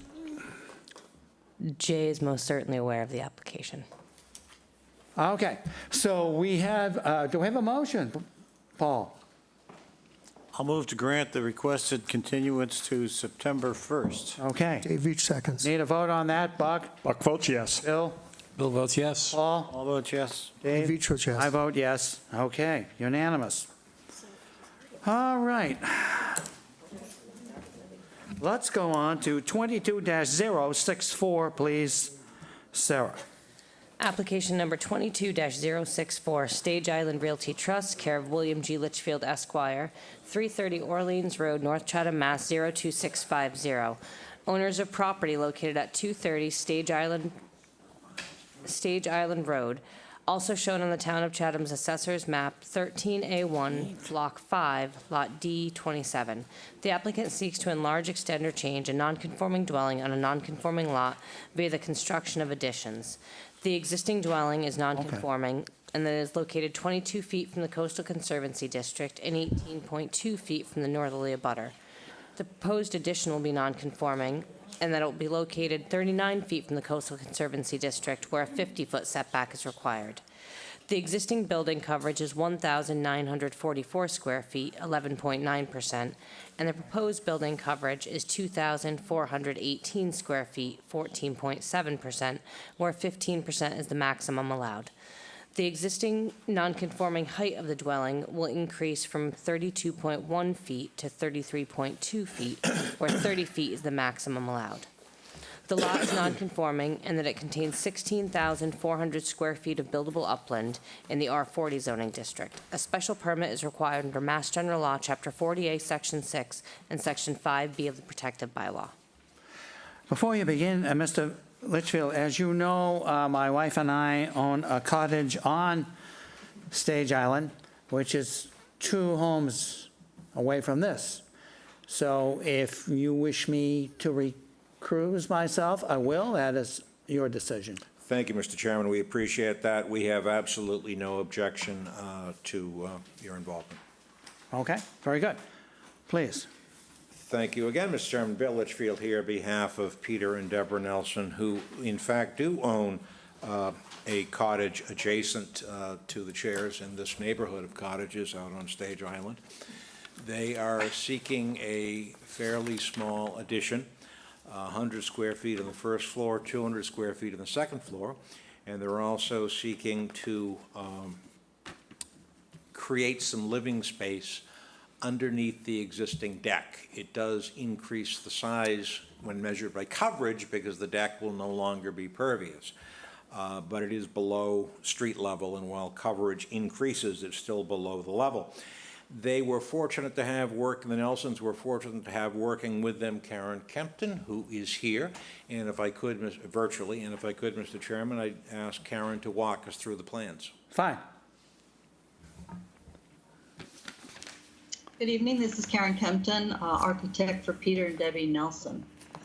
Sarah, can you bring up the existing front elevation of the house? The lower left-hand elevation is the front elevation, the way it looks now. So the house was built in 1980 and has somewhat of a dated appearance, as well as a quirky interior layout. However, the beauty of the interior is the open framing of posts and beams, which the Nelsons are very fond of. The 1980 design has no interior access to the basement and only an open spiral staircase to the second floor. If we can pull up the existing floor plans next. So you can see the spiral staircase on the first floor going to the second floor as the only means of egress to get up there. The kitchen is small, as are the 2 guest bedrooms. The master suite and laundry are also located on the second floor and accessed only by this spiral staircase.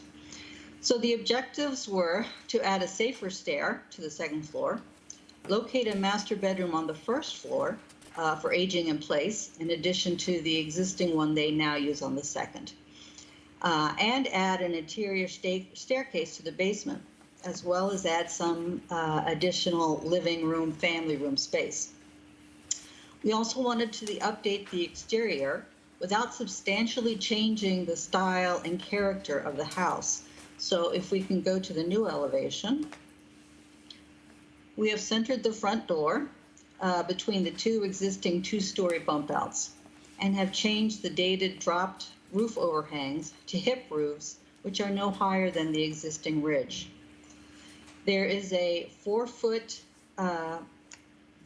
deep increase of footprint on the front side to accommodate the larger kitchen and staircase to the lower level.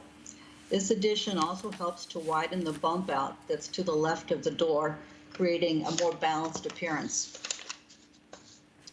There's also a 3-foot deep addition at the rear to accommodate the new staircase to the second floor. If we can pull up the new first floor design.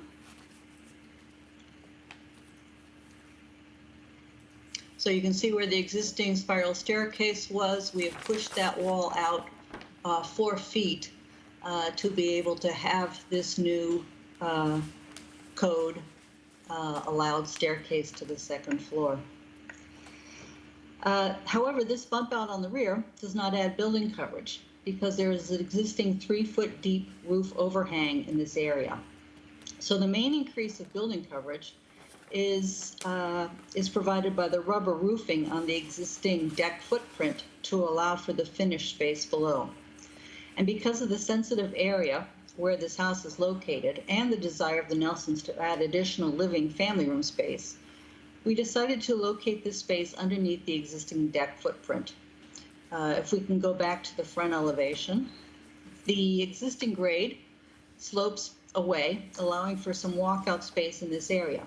And by the addition of the structure below the deck, the grade plane points have been recalculated further out because of the change in grade. A 1 foot and 1/10 of a foot increase in the grade plane. So although the existing ridge and skylight are not changed, the building commissioner has decided that the existing skylight has to be included as the highest point rather than the existing ridge. So this made the ridge height, which is the skylight, non-conforming. However, because the skylight is 3 feet 2 inches above the ridge, the existing actual ridge height remains conforming even with the new grade plane calculations. We believe that the family room addition at the lower level does not negatively add to the massing of the structure. It still complies with the sideline setback of 46 feet, where 25 feet is allowed. We believe that this addition is complementary to the front elevation with the step-down roof lines to the south. And we hope that you find these additions attractive to the existing house while allowing the Nelsons to enhance the functionality of the existing house and the existing structure and not substantially detrimental to the neighborhood. And I'm available for questions when you have them. Thank you. Thank you, Karen. If I could, Mr. Chairman, I'll go into the criteria. Please. The first, as you know, is adequacy of site, including building coverage and setback, notwithstanding nonconformities as to the southerly sideline and the Conservancy District setback and a shortage of buildable upland. The site is certainly adequate for the home built, as Karen said, in 1980. If you approve the special permit, you can do so based on the finding that the site remains adequate for construction of the additions which Karen has spoken to, and the additional living space to be built below the current deck. There's no change in setbacks, and coverage, even with the area below the deck included, is still below the limit. As Karen explained, the height technically increases due to the way it's calculated, but the ridge is unchanged.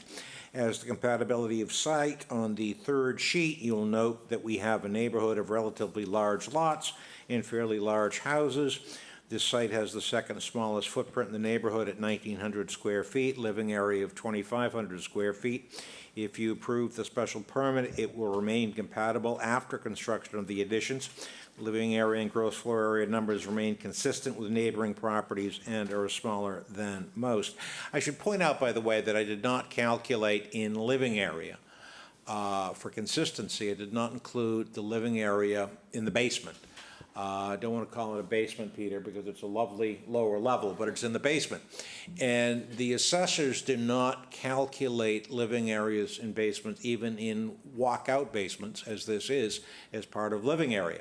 So for the sake of consistency, I did not add it here, but it is shown in coverage. As to the extent of increase in nonconformity, the existing nonconformities are as noted in the hearing notice. Coverage increases by 500 odd square feet, but still conforms, and except the Coastal Conservancy District setback, which actually runs through the middle of the house, the additional space meets dimensional requirements. As to suitability of site, it's a residential lot, residential use, an entirely residential neighborhood.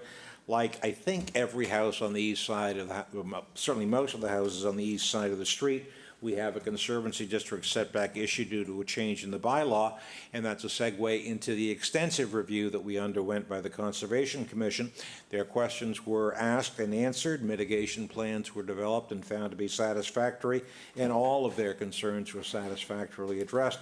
The chair will read a comment from the Conservation Commission indicating that they have approved the plans and an order of condition was written just about a month ago.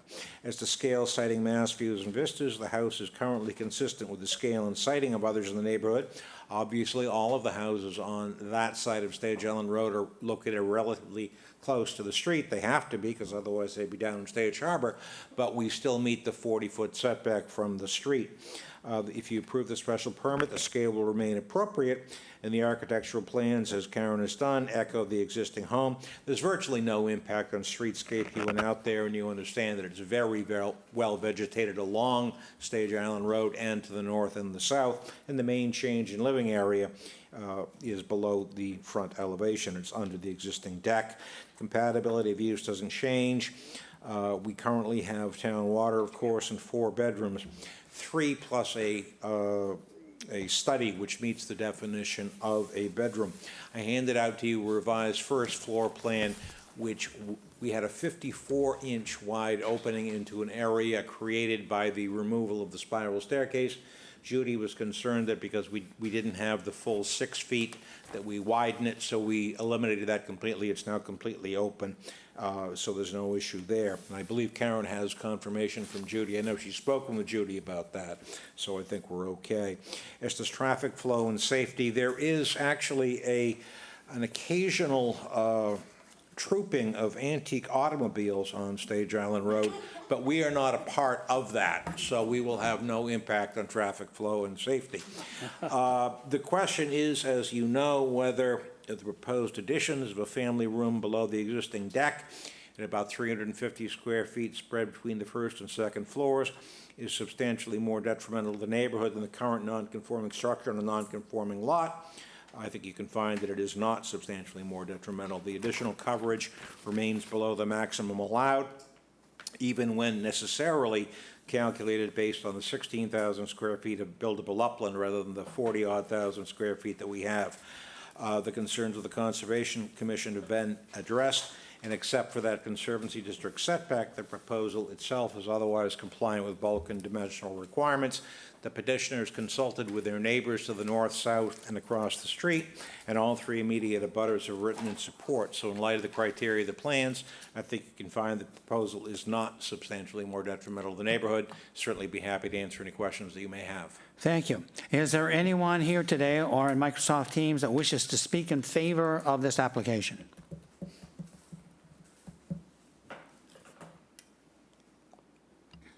I see no one that wishes to speak in favor of the application. Then I'll read the correspondence. First is from Nicole Smith. She's our conservation agent. She writes on August 9th, an order of conditions was issued on July 14th. The plan submitted matches the approved plan. Then we have a note from Judith Giorgio, our health agent. She writes on 8/9, I've reviewed the plan to add an addition. There will be no increase in septic flow. The existing dwelling has 3 bedrooms plus a study that counts as a bedroom.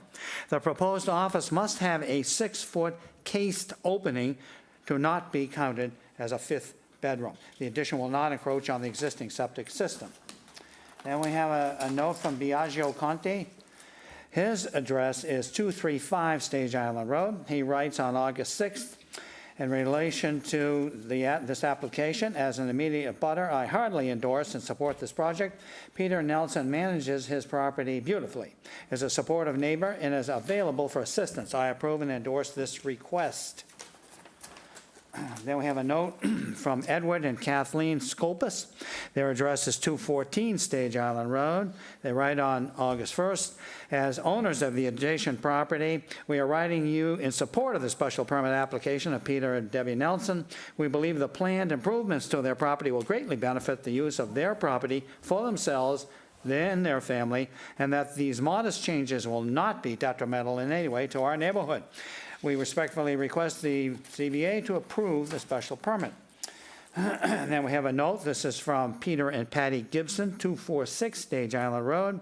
They write on July 29th, we're writing in support of the petition of our neighbors for a special permit to allow for a small expansion of their home. As nearby abutters, we are in favor of their proposal, which will by no means be detrimental to our neighborhood. We urge the board to vote in support of this request. That's the extent of the correspondence. Is there anyone in the audience who wishes to speak either against this application or has a specific question? If so, please indicate on the screen you'd like to speak. I see no one that wishes to speak in opposition or has a specific question. Okay.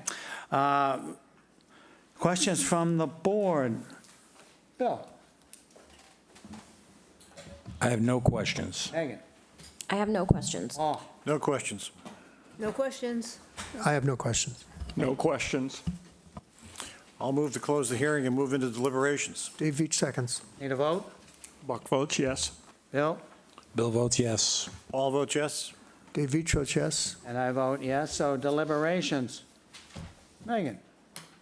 I think, again, it looks like you've taken the neighborhood into consideration. There's no real impact, from what I could tell, on any of the neighbors, and it looks beautiful, and it brings it a little more up to date, so I would fully support it. Paul? Yes, the setting of the house is very nice, and it's certainly protected from the road, protected from other neighbors. I don't see any impact on the neighborhood, certainly not substantially more detrimental. Randy? I agree again with my colleagues. And I agree with the previous. Buck? I agree. Bill? I also agree. Conditions? I guess the question would be keeping things off the road, obviously. We are very cognizant of that, Mr. Semple, and Mr. Nelson and I had a brief conversation earlier. He understands, as many of you have heard, that windows usually take about 3 decades to order, from the time you order until they come in. So we would certainly be fine with a June 30th Labor Day limitation. We just don't know which June 30th and Labor Day it's going to be relevant. If we start this fall, it will only be with knowledge that we can pull it off. Otherwise, it may not start until the fall of '23. Okay, thank you. I will move to approve the application as submitted with the condition that all construction activity and vehicles be contained on site or at neighboring property with the permission of the property owner, that between June 30th and Labor Day, no exterior construction will be allowed. No work shall be permitted on the weekends, and construction activity between 8 a.m. and 5 p.m. only. Yeah, and I would add that I think it'll be easy for the Nelsons to discuss with neighbors about the use of their property. For instance, right opposite the front door is a driveway, we'll call it to nowhere, that was built as a boat ramp. There's no boat. So, I mean, it'll easily handle 3 or 4 construction vehicles, so, anyway, okay. I second the All right, so we need a vote. Buck votes yes. Bill? Bill votes yes. All votes yes? Dave votes I yes. vote yes, that's a unanimous decision. Thank you very much, Thank you Mr. very Litchfield. much. Okay, our last one today, sir, is 22-065. Application number 22-065, Salt Pond LLC, care of William F. Riley Esquire, P.O. Box 707, Chatham, Mass. 02633. Owner's property located at 26 Salt Pond Road, also shown on the Town of Chatham's Assessor's Map 17J, Block 9, Lot 1. The applicant seeks to modify special permit number 17-115, granted on January 25th, 2018, which allowed for the construction of an addition. The applicant now seeks to modify this special permit to allow for building coverage that exceeds the approval. The approved building coverage was 3,627 square feet, 40.6%, and the proposed building coverage is 3,646 square feet, 40.9%, where 15% is the maximum allowed. The lot contains 3.71 acres of land area and 8,924 square feet of buildable upland in the R40 zoning district. A special permit is required under Mass General Law, Chapter 40A, Sections 6 and 9, and Sections 5B and 8D2B of the protective bylaw. Well, when Dave Little offered to come to the meeting today, I should have said yes. This property was the subject of a special permit in 2017. That would be before Jay Briggs came to work with us. And so measurements were done the old-fashioned way.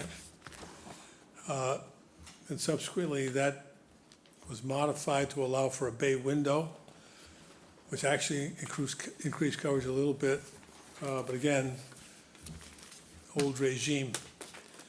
And then they applied for a special permit to build a garage. And they just, when they did it, they just measured to the foundation. So now, with the new requirements, everything has to be measured to the corner boards. And this is the result. The house exceeds the coverage that was approved there, and the garage exceeds the coverage it was approved, only because now they're measuring to the corner boards and not to the foundation. And is it right, you're short 19 square feet, is that correct? No, I think it's 60.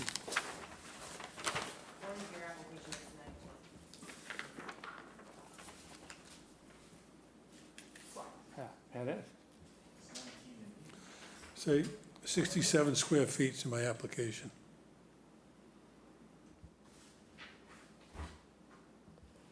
Something is awry.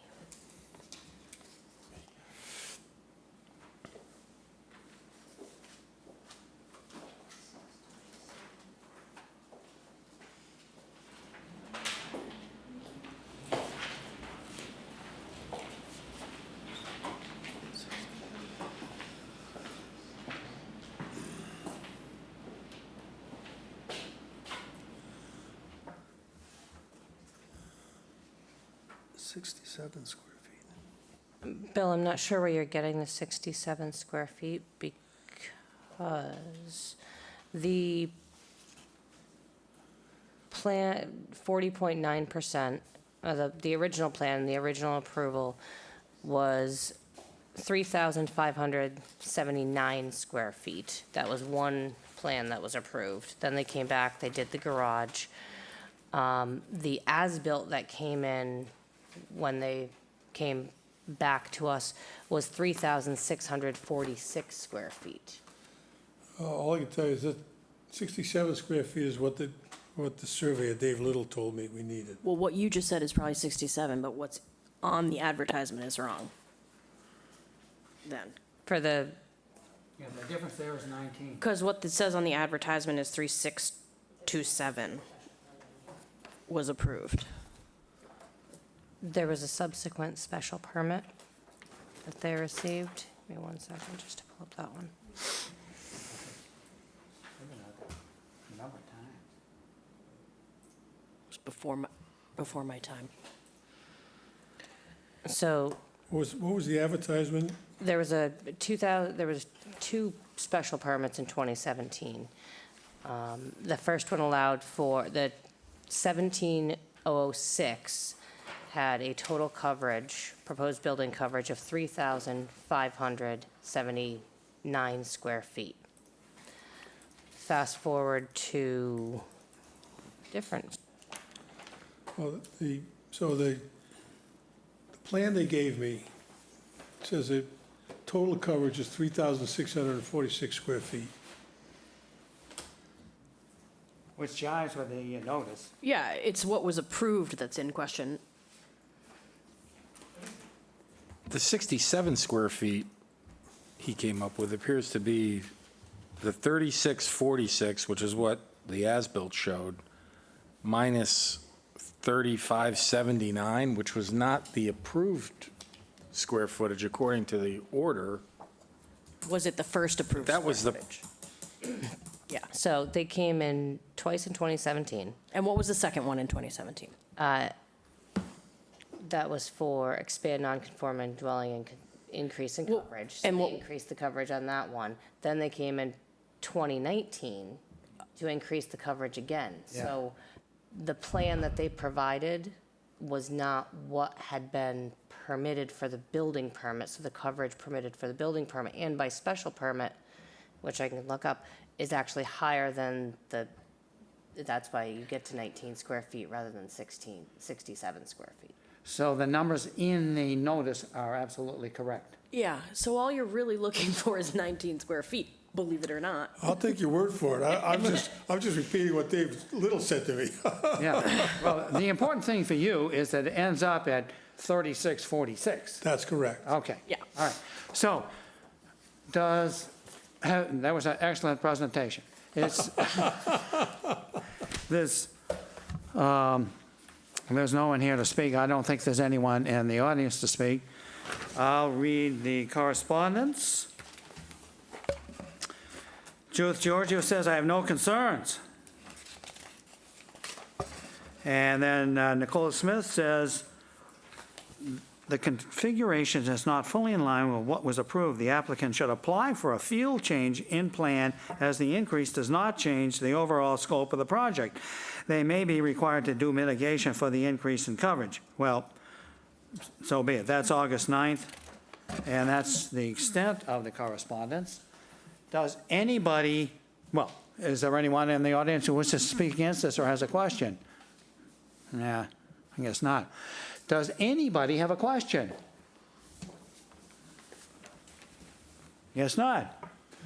Paul? I'll move to close the hearing and move into deliberations. Dave Veach seconds. All right, vote on that, Buck? Buck votes yes. Bill votes yes. All votes yes. Dave Veach votes yes. And I vote yes. Who wants to start deliberations? This, to me, is what really should be in de minimis, and I don't think that this would create a future expectation of approval of this type of thing, so I would support it. Paul? I certainly will approve of this, certainly not substantially more detrimental. I'd support it if I were voting. And I agree with Paul. As me. Bill? Ditto. All right, me too. I don't think we need to condition this. I don't think we need any conditions either. I'll move to approve the application as submitted. Dave Veach seconds. Buck approves. Bill? Bill votes yes. All Paul? votes yes. Dave Dave? Veach votes yes. I vote yes. Thank you. Congratulations, Mr. Riley. Well, that was an easy one. Well, I'm sure it'll be the biggest bill, so there you go. Do come again. Do you need a motion to adjourn? I sure do. Buck makes a motion to adjourn at Anybody want a second? 5:37. I second that. All right, so let's vote. Buck votes yes. Buck votes yes. Bill votes yes. Megan votes yes. All votes yes. Randy votes yes. Dave Veach votes yes. I vote yes. What's the official time, Sarah? 5:37 PM. At 5:37. Wow, all right. Thank you, one and all.